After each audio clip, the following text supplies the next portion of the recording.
Dekretimi I datës 9 nëntor për zhvillimin e zgjedhjeve të pjesshme për kryetar të Bashkisë së Vlorës ka ndezur sërish motorët e fushatës zgjedhore. Në selinë e Partisë Socialiste ka filluar të zjejë atmosfera. Pavarësisht se këtë të premte në dukje apo në pamje të parë, situata ishte e qetë dhe përveç derës së madhe të serisë, e cila ishte hapur, të tjerat ishin të mbyllura, brenda tyre punohej. Socialistët deri më tani nuk kanë përcaktuar ndonjë mbledhje që do t'i njihte strukturat me udhëzimet përkatëse për mënyrën se si do të përzgjidheshin kandidatët për kryetar bashkie në Vlorë, por kjo gjë pritet të ndodhë në orët në vijim. Burimet zyrtare pranë Partisë Socialiste të Vlorës konfirmojnë për televizionin 6+1 Vlora se deri më tani nuk ka emra për kandidat të mundshëm për zgjedhjet e pjesshme vendore në Vlorë, por patjetër që partia në pushtet do të respektojë çdo afat që t'i jep ligji dhe kodi zgjedhor në raste të tilla. Partia Socialiste ende nuk ka zyrtarizuar një emër për kryetar të Bashkisë së Vlorës në zgjedhjet e pjesshme të cilat do të mbahen në datën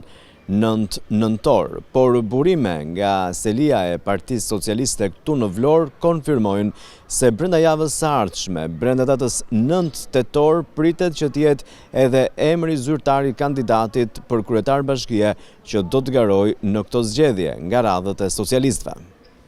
Burimet zyrtare pranë Partisë Socialiste të Vlorës thanë këtë të premte për televizionin 6+1 Vlora se javën që vjen pritet që socialistët të kenë gati emrin me të cilin do të garojnë në zgjedhjet e pjesshme vendore të 9 nëntorit për Bashkinë e Vlorës. Strukturat pritet që të mblidhen ndoshta qysh këtë fundjavë për të përcaktuar modalitetet dhe për të hedhur në tavolinë kandidatët me qëllim që më pas filtri përfundimtar që I përket Partisë Socialiste Shqiptare të mund të thot fjalën apo të vendosë vullën përfundimtare.